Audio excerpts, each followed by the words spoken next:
ವಚನ ಸತ್ಯ ವಚನ, ಭೂಮಿಗೆ ಬಂದ ವಚನ. ವಚನ ಸತ್ಯ ವಚನ, ಭೂಮಿಗೆ ಬಂದ ವಚನ. ಆದಿಯಲ್ಲಿ ಇದ್ದ ವಚನ, ನಮ್ಮ ನೋಡ ಬಂದ ವಚನ. ವಚನ ಸತ್ಯ ವಚನ, ಭೂಮಿಗೆ ಬಂದ ವಚನ.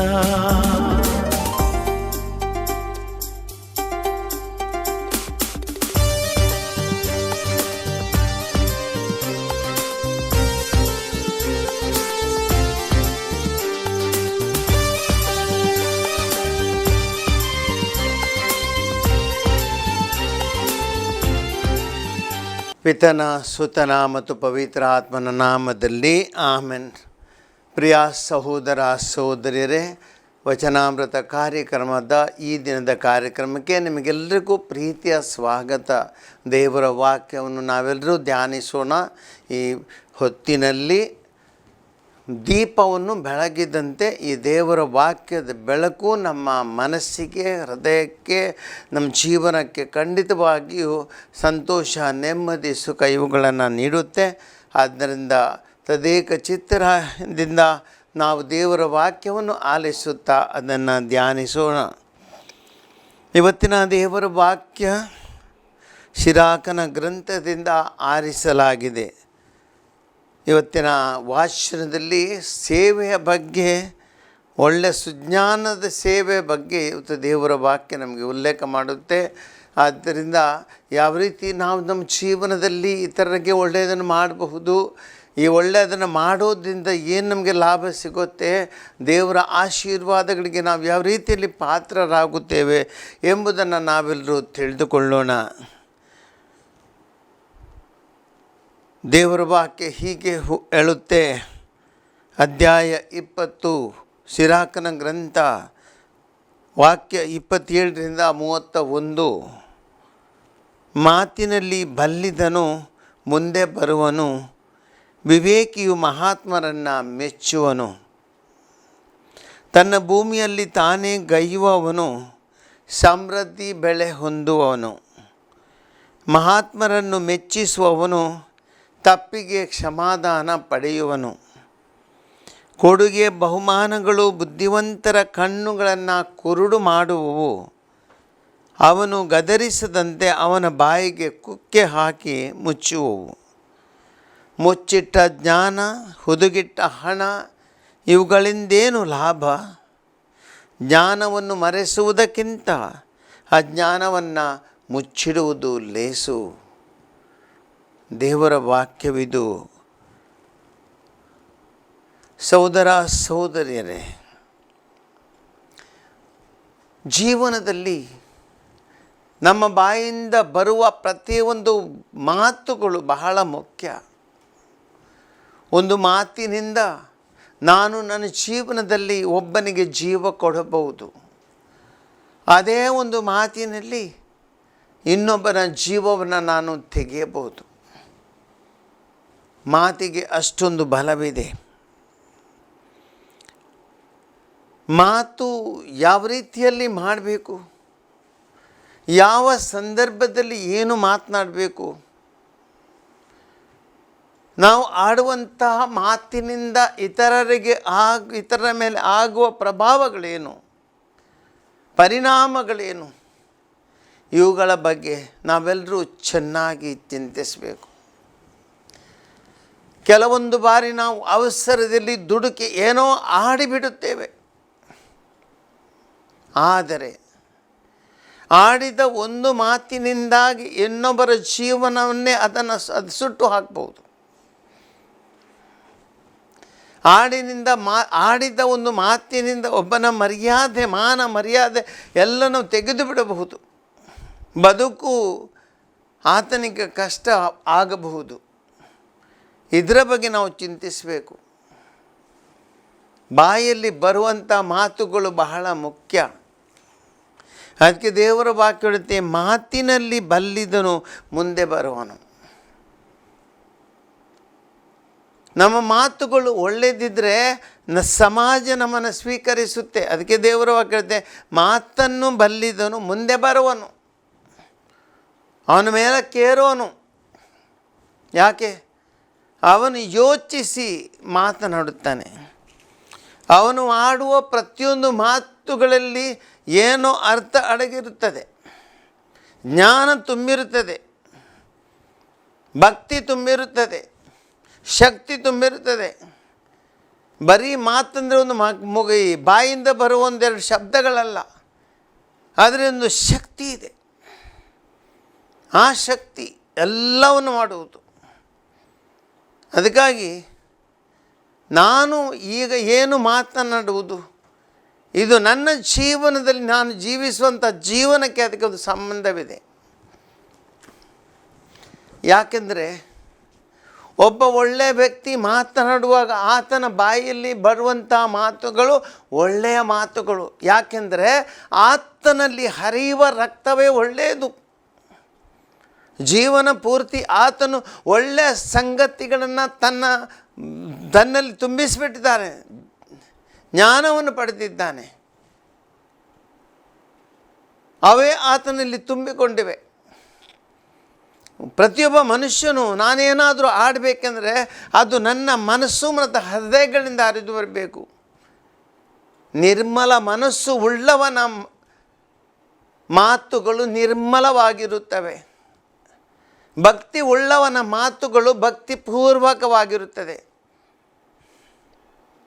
ಪ್ರೀತಿ ಉಳ್ಳವನ ಮಾತುಗಳು ಪ್ರೀತಿಪೂರ್ವಕವಾಗಿರುತ್ತವೆ. ಗೌರವಪೂರ್ವಕವಾಗಿ ನಡೆದುಕೊಳ್ಳುವ ವ್ಯಕ್ತಿಗಳಿಂದಲ್ಲಿ ಗೌರವಪೂರ್ವಕ ಮಾತುಗಳು ಬರುತ್ತವೆ. ಯಾವುದೇ ಒಂದು ಗಿಡವನ್ನು ನಾವು ಯಾವ ಬೀಜವನ್ನು ಬಿತ್ತುತ್ತೇವೋ ಅದೇ ಬೀಜ ಅದು ಮೊಳಕೆಗೆ ಬರುತ್ತೆ, ಗಿಡವಾಗುತ್ತೆ, ಅದೇ ಫಲವನ್ನು ಅದು ಕೊಡುತ್ತೆ ವಿನಃ ಯಾವುದೇ ಒಂದು ಬೀಜ ನಾವು ಬಿತ್ತಿದ ಮೇಲೆ ಬೇರೊಂದು ಗಿಡ ಬರಲ್ಲ. ಏನು ನಮ್ಮಲ್ಲಿದೆ ಅದನ್ನೇ ನಾವು ಕೊಡಲಿಕ್ಕೆ ಸಾಧ್ಯ.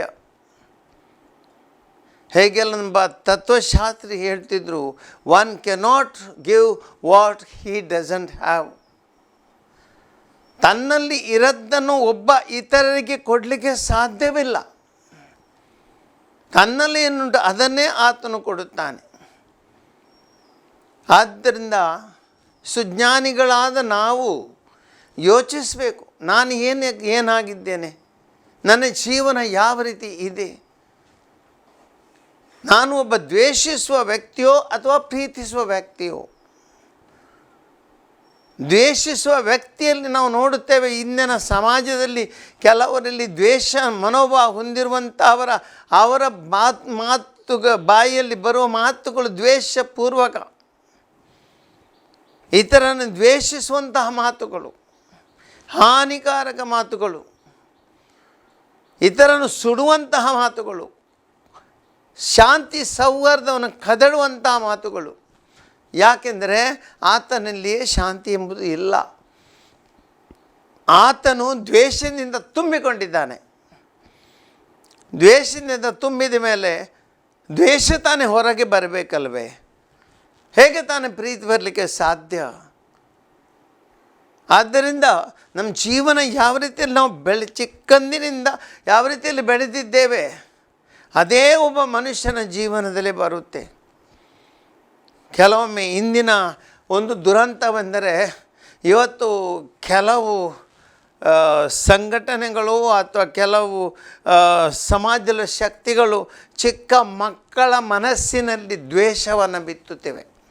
ಚಿಕ್ಕ ಮಕ್ಕಳ ಮನಸ್ಸಿನಲ್ಲಿ, ಆ ಮುಗ್ಧ ಮನಸ್ಸಿನ ಮಕ್ಕಳು ಆ ಪ್ರಾಯದಲ್ಲಿ ಪ್ರೀತಿ, ಶಾಂತಿ, ಸೌಹಾರ್ದ, ಒಳ್ಳೆಯತನ ಇವೆಲ್ಲದರಿಂದ ತುಂಬಬೇಕಾದ ಮಕ್ಕಳು ಅವರಲ್ಲಿ ದ್ವೇಷ, ಹಾಗೆತನ ಅಥವಾ ಒಂದು ರೀತಿಯಲ್ಲಿ ಇತರನ ದೇಶದ ಪ್ರವೃತ್ತಿ ಇದನ್ನು ತುಂಬಿಬಿಡಲಾಗುತ್ತೆ.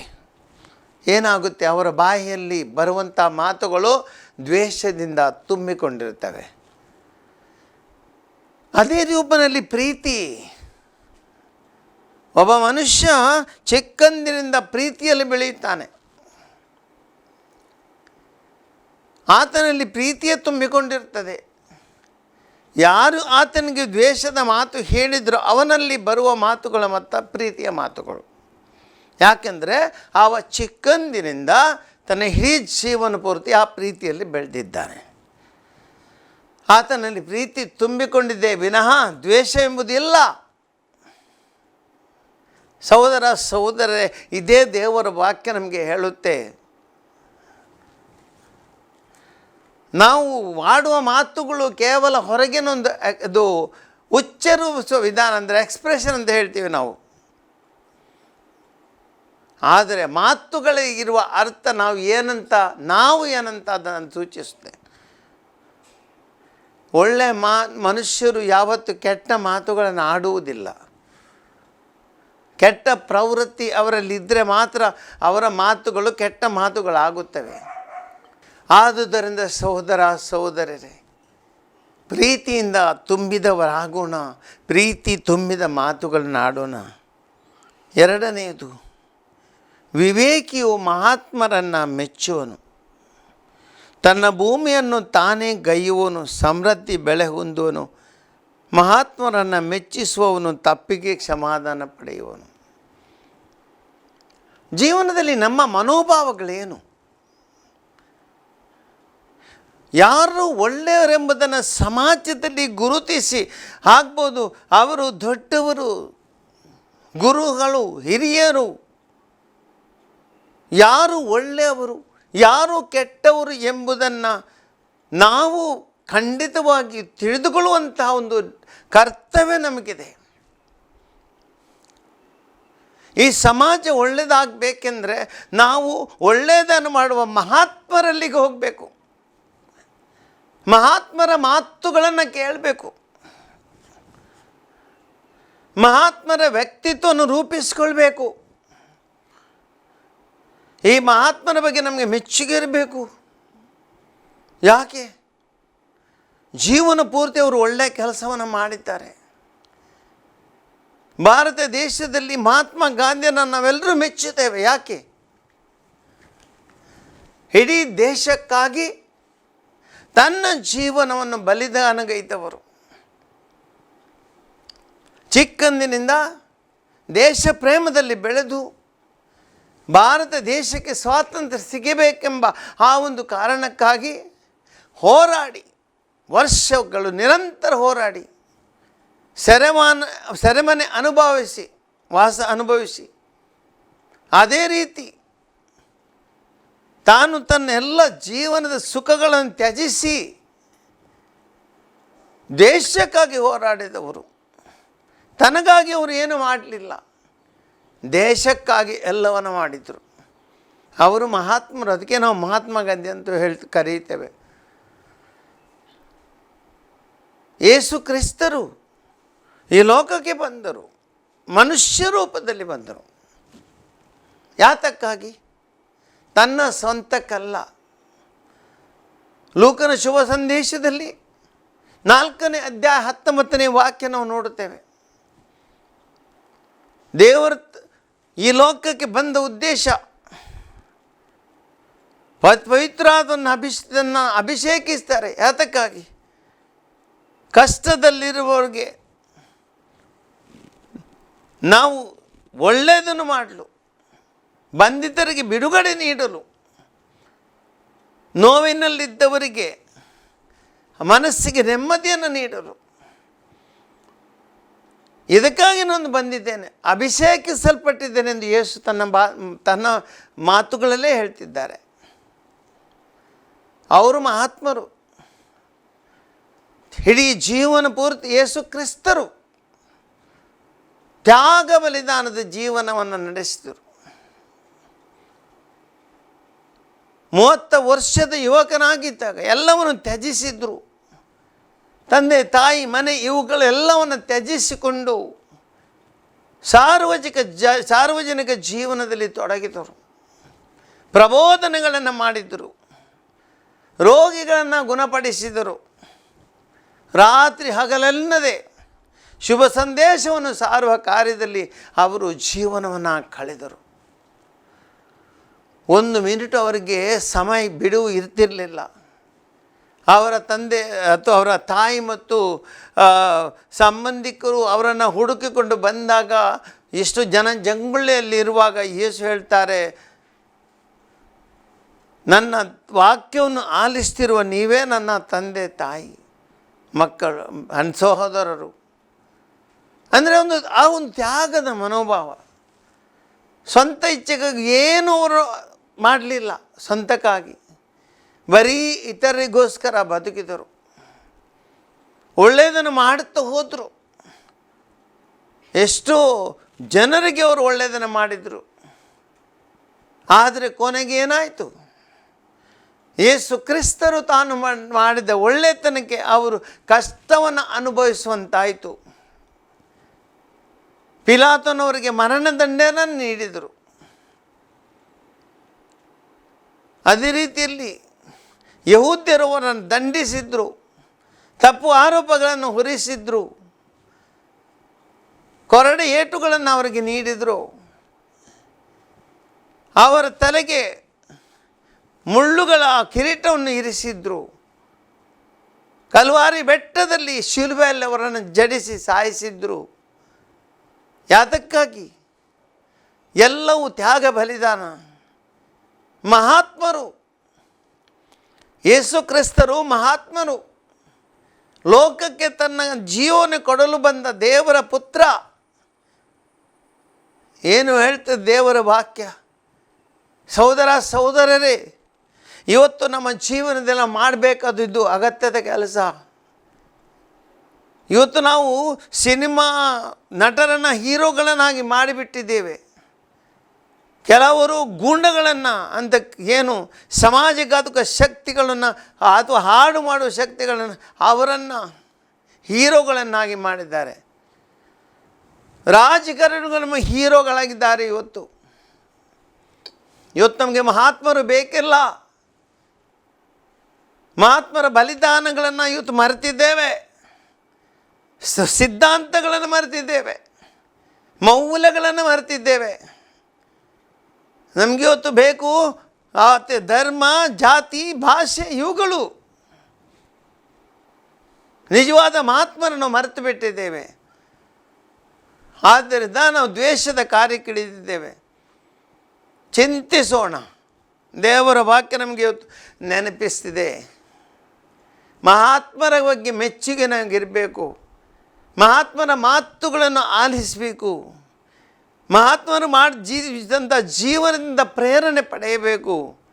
ಸಮಾಜಕ್ಕೆ ಒಳ್ಳೆಯದನ್ನು ಮಾಡುವ ವ್ಯಕ್ತಿಗಳಾಗಬೇಕು. ನಾವು ಒಳ್ಳೆಯ ಚಿಂತನೆಯನ್ನು ನೀಡಬೇಕು. ಇದು ಇವತ್ತು ಸಮಾಜಕ್ಕೆ ಬೇಕಾಗಿದೆ. ಆದ್ದರಿಂದ ಮಹಾತ್ಮವನ್ನು ಮೆಚ್ಚುವಂಥವನ್ನ ಆಗಿರಬೇಕು. ದೇವರ ವಾಕ್ಯ ಹೇಳ್ತೆ, ತನ್ನ ಭೂಮಿಯನ್ನು ತಾನೇ ಗೈಯುವನು, ಸಮೃದ್ಧಿ ಬೆಳೆ ಹೊಂದುವನು. ಅಂದರೆ ನಿನ್ನ ಜೀವನ ನಿನ್ನ ಕೈಯಲ್ಲಿದೆ. ನಿನ್ನ ಒಂದು ಚಿಕ್ಕ ಹೊಲ ಇದೆ. ಆ ಹೊಲವನ್ನು ನೀನು ಖಂಡಿತವಾಗಿ ಉಳುತ್ತಾ ಅದಕ್ಕೆ ಬೇಕಾದ ಏನು ಗೊಬ್ಬರಗಳನ್ನು ಹಾಕಿ ಆ ಮಣ್ಣನ್ನು ಹದ ಮಾಡಿಕೊಂಡು ಎಷ್ಟು ನೀನು ಅದನ್ನು ಸಮೃದ್ಧಿಯಾಗಲು ಪ್ರಯತ್ನಿಸ್ತೀಯ, ಅಷ್ಟು ನಿನಗೆ ಆ ಭೂಮಿ ಫಲ ನೀಡುತ್ತೆ. ಅದಕ್ಕಾಗಿ ಏನು ಕಷ್ಟಪಡಲ್ಲ, ಆ ಭೂಮಿಯನ್ನು ಹದ ಮಾಡಲ್ಲ, ಗೊಬ್ಬರ ಹಾಕಲ್ಲ, ಅಥವಾ ಈ ಭೂಮಿಯನ್ನು ನೀನು ಉಳ್ತಾ ಇಲ್ಲ. ಆ ಗಟ್ಟಿ ಭೂಮಿಯಲ್ಲಿ ಏನು ಸಿಗುತ್ತೆ? ಏನಿಲ್ಲ. ಅದು ಬರಡು ಭೂಮಿ ಆಗುತ್ತೆ. ಇಟ್ಟ ಗಿಡಗಳಲ್ಲೂ ಫಲ ಸಿಗಲ್ಲ. ಆದ್ದರಿಂದ ನಿನ್ನ ದುಡಿಮೆ ಆ ಹೊಲದಲ್ಲಿ ಎಷ್ಟಿದೆ ಅಷ್ಟು ನಿನಗೆ ಫಲ ನೀಡುತ್ತೆ. ಸಹೋದರ ಸಹೋದರರೇ, ನಮ್ಮ ಜೀವನದಲ್ಲಿ ನಾವು ತಿಳಿಬೇಕು. ಇವತ್ತು ದೇವರು ಕೊಟ್ಟ ಈ ಜೀವನ ನಮಗೊಂದು ಹೊಲದಂತೆ. ಯಾಕಾಗಿ ಜೀವನ ಕೊಟ್ಟಿದ್ದಾನೆ? ನಮ್ಗೆ ಇಚ್ಛೆ ಪ್ರಕಾರ ನಡೆದು ಇದನ್ನು ಹಾಳು ಮಾಡಲಿಕ್ಕಲ್ಲ, ನಾಶ ಮಾಡಲಿಕ್ಕಲ್ಲ. ನಾವು ಜೀವಿಸಬೇಕು, ಒಳ್ಳೆಯ ಫಲ ಪಡೆಯಬೇಕು, ಒಳ್ಳೆಯ ವ್ಯಕ್ತಿಗಳಾಗಬೇಕು, ದೀಪದಂತೆ ಬೆಳಕು ನೀಡುವ ವ್ಯಕ್ತಿಗಳಾಗಬೇಕು, ಸಮಾಜಕ್ಕೆ ನಾವು ಪ್ರೇರಣೆ ಆಗಬೇಕು, ಇತರರಿಗೆ ಒಳ್ಳೆಯದನ್ನು ಮಾಡುವ ವ್ಯಕ್ತಿಗಳಾಗಬೇಕು. ಇದಕ್ಕೆ ದೇವರು ನಮಗೆ ಜೀವನ ಕೊಟ್ಟಿರ್ತಾರೆ. ಈ ನಮ್ಮ ಜೀವನದಿಂದ ಅನೇಕರಿಗೆ ಒಳ್ಳೆಯದಾಗಬೇಕು, ಕುಟುಂಬಗಳು ಬೆಳೆಯಬೇಕು. ಇದಿಲ್ಲ ಎಂದಬೇಕಾದ್ರೆ ಜೀವನ ಯಾತಕ್ಕೆ?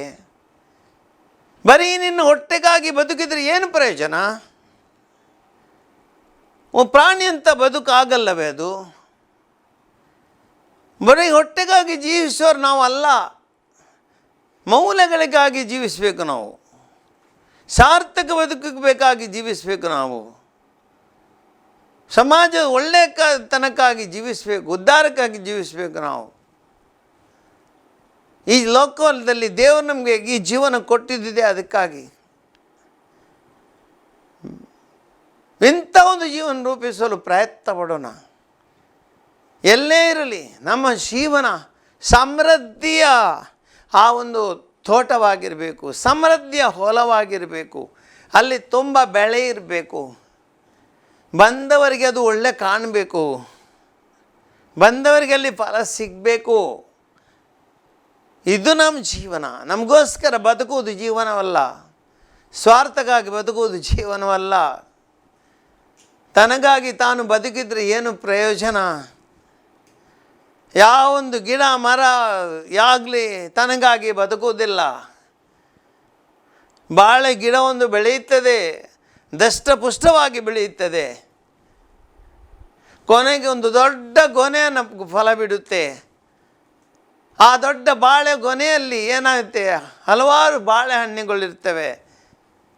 ಆದರೆ ಸಹೋದರ ಸಹೋದರರೇ, ಎಷ್ಟೇ ದೊಡ್ಡದಿರಲಿ ಆ ಗೊನೆ, ಒಂದೇ ಒಂದು ಕಾಯನ್ನು ಆ ಗಿಡ ತಿನ್ನಲ್ಲ. ಬರೀ ಅದು ಇತರರಿಗೆ ಸಂತೋಷ ಕೊಡಲಿಕ್ಕಾಗಿ. ತೆಂಗಿನ ಮರ ಇದೆ, ಅದೆಷ್ಟೋ ತೆಂಗಿನ ಕಾಯಿಗಳಾಗುತ್ತವೆ. ಒಂದೇ ಒಂದು ಕಾಯಿಯನ್ನು ಆ ಮರ ತಿಂದು ಬಿಡ್ತದೆ? ಇಲ್ಲ, ಬರೀ ಇತರರಿಗಾಗಿ. ಇದು ನಮ್ಮ ಜೀವನ. ನಾವು ಅರಿತುಕೊಳ್ಬೇಕು ದೇವರ ವಾಕ್ಯದ ಮೂಲಕ. ಈ ಜೀವನ ನಮಗೆ ಇತರರಿಗಾಗಿ ನಾವು ಬದುಕು, ನಮಗಾಗಿ ನಮ್ಮ ಸ್ವಂತಕ್ಕಾಗಿ ಅಲ್ಲ. ಸ್ವಾರ್ಥಿ ಬದುಕು ಜೀವನವಲ್ಲ. ಇತರರಿಗಾಗಿ ಬದುಕೋಣ, ಇತರರಿಗೆ ಒಳ್ಳೆಯದನ್ನು ಮಾಡೋಣ. ಅದು ಮಹಾತ್ಮರಾಗುವ ಒಂದು ಪರಿ ನಮ್ಮದು. ನಾವು ಮಹಾತ್ಮರಾಗಬೇಕೆಂದ್ರೆ ಆ ಮಹಾತ್ಮರಿಂದ ಕಲಿತು ಆ ಜೀವನವನ್ನು ನಡೆಸಬೇಕು. ಆಗ ಮಾತ್ರ ಫಲ ಕೊಡುವಂಥ ಮರಗಳಂತೆ ನಾವು ಆಗುತ್ತೇವೆ, ಫಲ ಕೊಡುವಂಥ ಗಿಡಗಳಂತೆ ನಾವು ಆಗುತ್ತೇವೆ. ಈ ಸಮಾಜದಲ್ಲಿ ನಮ್ಮ ಜೀವನ ಉದ್ಧಾರವಾಗುತ್ತೆ. ಇದನ್ನೇ ದೇವರಲ್ಲಿ ಪ್ರಾರ್ಥಿಸೋಣ, ಒಳ್ಳೆಯ ಮನುಷ್ಯರಾಗೋಣ. ಇವತ್ತಿನ ದೇವರ ವಾಕ್ಯದ ಪ್ರೇರಣೆ ಇದು. ಎಷ್ಟು ಸಮಯ ನೀವು ದೇವರ ವಾಕ್ಯವನ್ನು ಆಲಿಸ್ತಿದ್ದೀರಾ? ಎಲ್ಲರೂ ನಾವು ಮನಸ್ಸು ಮಾಡೋಣ. ಇವತ್ತಿನ ದಿನ ನಾನು ನನ್ನ ಜೀವನ ಇತರಿಗೋಸ್ಕರ ಬದುಕುತ್ತಿದ್ದೇನೆ. ಮಹಾತ್ಮರಿಂದ ಪ್ರೇರಣೆ ಪಡೆದು ನಾನು ಮಹಾತ್ಮನಾಗುತ್ತೇನೆ. ಮಹಾತ್ಮನ ನುಡಿಗಳು ನನ್ನ ಬಾಯಿಯಲ್ಲಿ ಬರಬೇಕು. ಮಹಾತ್ಮನ ಜೀವನದಂಥ ಜೀವನ ನಾನು ಬದುಕು ಇತರರಿಗೆ ಪ್ರೇರಣೆ ಆಗಬೇಕು. ದೃಢ ಸಂಕಲ್ಪ ಮಾಡೋಣ, ನಿರ್ಧಾರ ಮಾಡೋಣ. ದೇವರ ವಾಕ್ಯದ ಬೆಳಕಿನಿಂದ ಒಳ್ಳೆಯ ವ್ಯಕ್ತಿತ್ವವನ್ನು ರೂಪಿಸೋಣ. ಒಂದು ಗಳಿಗೆ ದೇವರಲ್ಲಿ ಪ್ರಾರ್ಥಿಸೋಣ. ದಯಾಮಯಿ ತಂದೆ, ನಿಮ್ಮ ಪುತ್ರನಾದ ಯೇಸು ಕ್ರಿಸ್ತರನ್ನು ಈ ಲೋಕಕ್ಕೆ ನೀವು ಕಳುಹಿಸಿದ್ದೀರಿ. ಅವರೊಂದು ಮಹಾತ್ಮರಾಗಿ, ದೇವರ ಮಗನಾಗಿ ಇಡೀ ಲೋಕಕ್ಕೆ ಜೀವವನ್ನು ಕೊಟ್ಟು ಒಳ್ಳೆಯ ಜೀವನ ನಡೆಸುವಂಥ ಪ್ರೇರಣೆ ಅವರಿಂದ ಸಿಗಲಿ. ಇವತ್ತಿನ ಈ ಕಾಲದಲ್ಲಿ ನಾವೆಲ್ಲರೂ ಸಾಂಸಾರಿಕ ಜೀವನಕ್ಕೆ ಹೆಚ್ಚು ಮಹತ್ವ ಕೊಡುತ್ತಿರುವಾಗ ಆಧ್ಯಾತ್ಮಿಕ ಜೀವನಕ್ಕೆ ನಾವು ಅದರ ಬಗ್ಗೆ ಚಿಂತನೆ ನಡೆಸಿ ಅದಕ್ಕೆ ಹೆಚ್ಚಿನ ಒತ್ತು ಕೊಡಲು, ಒಳ್ಳೆಯ ಮನುಷ್ಯರಾಗಿ ನಾವು ಬದುಕಲು, ಒಳ್ಳೆಯ ವ್ಯಕ್ತಿಗಳಿಂದ ಪ್ರೇರಣೆ ಪಡೆಯಲು, ಸಮಾಜದ ಬೆಳಕಾಗಿ ಜೀವಿಸಲು ನಮಗೆ ಶಕ್ತಿಯನ್ನು ಕೊಡಿರಿ, ಪ್ರೇರಣೆಯನ್ನು ನೀಡಿರಿ, ಮೌಲ್ಯಗಳನ್ನು ಜೀವಿಸುವಂಥ ಶಕ್ತಿಯನ್ನು ನೀಡಿರಿ. ದೇವ, ನಿಮ್ಮಲ್ಲಿ ನಾವು ಪ್ರಾರ್ಥಿಸ್ತೇವೆ. ಆಮೆನ್.